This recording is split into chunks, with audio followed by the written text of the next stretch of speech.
So gold in swing and scalping எப்படி இருக்குன்னு சொல்லி செக் பண்ணி பார்க்கலாம். ஸோ ஃபர்ஸ்ட் ஆஃப் ஆல் ஸ்கேல்பிங்கில் இந்த ட்ரேடு எஸ்எல், இந்த ட்ரேடு எஸ்எல், இது ஃபில் டிபி, இது ஃபில் எஸ்எல், இது ஃபில் டிபி, இது பிரேக் ஈவன், இந்த மாதிரி தான் போயிட்டு இருந்தது. ஸோ ஓவராலாக பார்த்தோம் அப்படின்னா ஒரு இன்றைக்கி 0.01 லாட் போட்டிருந்தீங்க அப்படின்னா $7 தான் கிடச்சிருக்கும் இன் ஸ்கேல்பிங்கில். அதே நீங்கள் ஸ்டாண்டர்ட் லாட் போட்டிருந்தீங்க அப்படின்னா $700 கிடச்சிருக்கும். ஸோ இப்போ வாங்க நம்ம ஸ்விங் எல்லாம் செக் பண்ணி பார்க்கலாம் எப்படி இருக்குன்னு.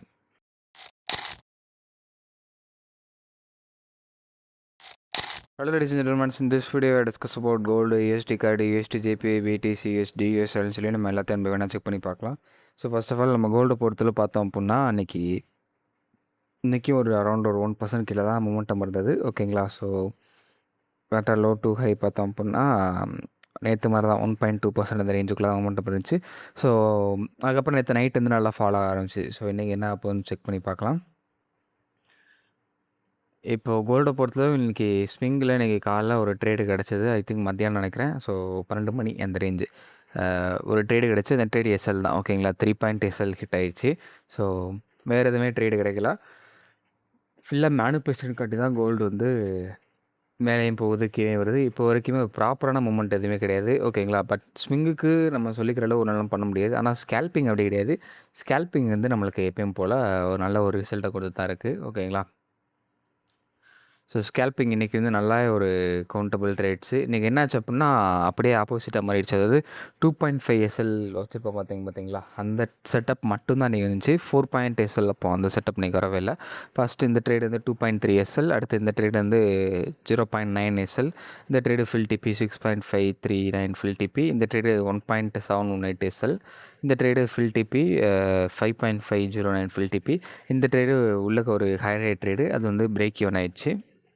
அதுக்கப்புறம் வேறு எதுவுமே இல்லை. ஓகேங்களா? ஸோ ஓவராலாக பார்த்தோம் அப்படின்னா 12 பாயிண்ட்ஸ் அந்த ரேஞ்சு கிடச்சிச்சு. ஸோ ரவுண்டாக சொல்ல போனோம் அப்படின்னா நம்மகிட்ட 7 பாயிண்ட். ஓகேங்களா? ஸோ 7 பாயிண்ட் வந்து ப்ராஃபிட்டபிள். நீங்கள் 0.01 லாட் போட்டிருந்தீங்க அப்படின்னா $7 இன்றைக்கி கிடச்சிருக்கும். அதே நீங்கள் ஸ்டாண்டர்ட் லாட் போட்டிருந்தீங்க அப்படின்னா $700 கிடச்சிருக்கும். அங்கே ஸ்விங்கில் ஸ்டாண்டர்ட் லாட்டில் $300 லாஸ் இருக்கும். ஸ்கேல்பிங் எடுத்திருந்தோம் அப்படின்னா ஒரு 2 ட்ரேடு தான். 2 ட்ரேடு எடுத்திருந்தால் கூட நம்ம கண்டிப்பாக $500 ப்ராஃபிட்டில் வந்திருப்போம் இன்றைக்கி ஓவராலாக. ஓகேங்களா? ஸோ இதுதான்.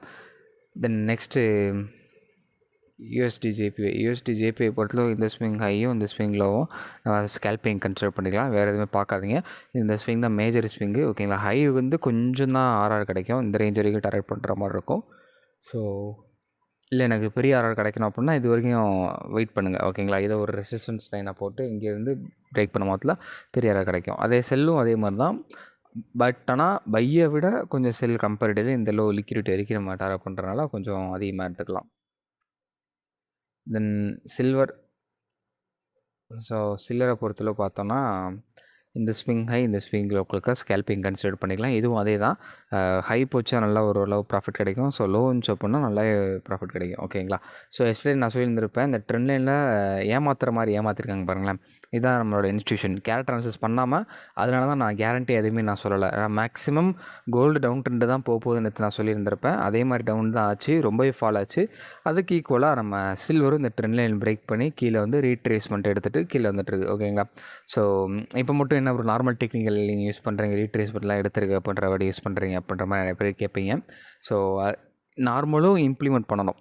இப்போது நான் கேரக்டர் அனாலிசிஸ் மட்டுமே இந்த இடத்துல பண்ணியிருந்தேன் அப்படின்னா அந்த ட்ரெண்டை நான் போடக்கூடாது, இந்த டிமாண்ட் அண்ட் சப்ளை போடக்கூடாது, இந்த சப்போர்ட் அண்ட் ரெசிஸ்டன்ஸ் போடக்கூடாது.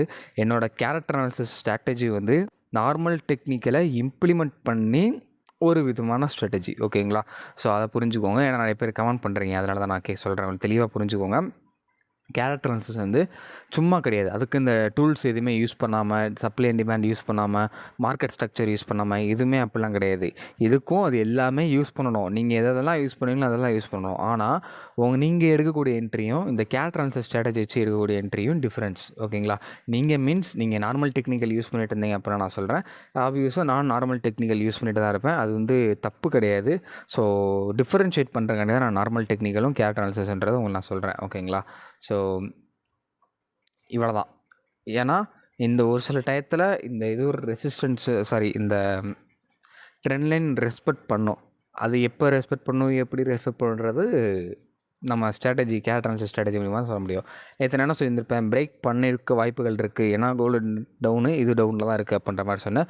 ஸோ பிரேக் ஆகிடுச்சு. பிரேக் ஆன உடனே எங்கே என்ட்ரி எடுக்கலாம்னு நான் சொல்லவே இல்லை. அதை நோட் பண்ணவங்களுக்கே தெரியும். ஏன்னா அது எனக்கு தெரியாது, இந்த கேரக்டர் எனக்கு தெரியாது சில்வருக்கு. ஸோ அதனால்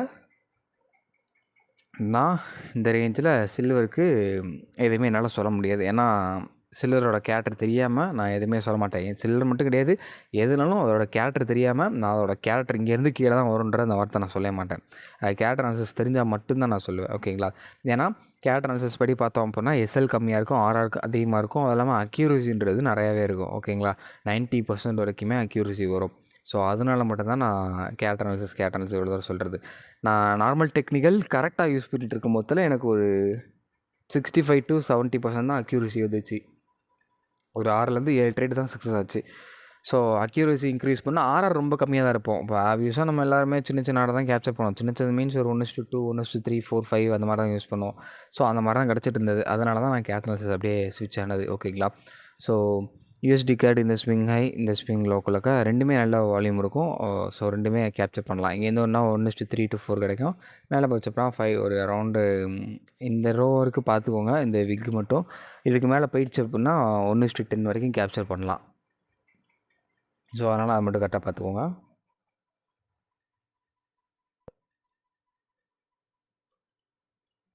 இப்போது யூரோ யூஎஸ்டிக்கு இந்த ஸ்விங் ஹை, இந்த ஸ்விங் லோக்கலுக்கா ஸ்கேல்பிங் கன்சிடர் பண்ணலாம். இது நல்ல ஒரு வால்யூம் கொடுக்கும். மேலே எங்கேயுமே நல்ல ஒரு வால்யூமோட தான் கொடுக்கும்.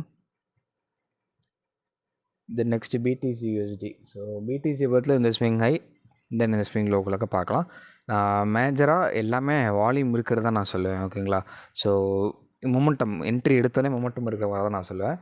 இப்போது யூஎஸ் ஆயிலை பொறுத்தில் இந்த ஸ்விங் ஹை, இந்த ஸ்விங் லோக்கலுக்கு ஸ்கேல்பிங் கன்சிடர் பண்ணிக்கலாம். ஓகேங்களா? ஸோ இதான் தென் அவ்வளோதான். ஓகேங்களா? ஸோ இது வரைக்கும் ஃபுல்லாக பார்த்தோம். கமெண்டில் ஃபுல்லுன்னு சொல்லி டிப் பண்ணுங்கள். ஸோ தேங்க்ஸ் ஃபார் வாட்சிங். Have next day. நம்ம நெக்ஸ்ட் பார்க்கலாம். அதெல்லாம் ஒரு எஜுகேஷன் கொஸ்டின் எதுவும் கால்ஸ் கிடையாது. ஓகேங்களா? ஸோ நெக்ஸ்ட் பார்க்கலாம்.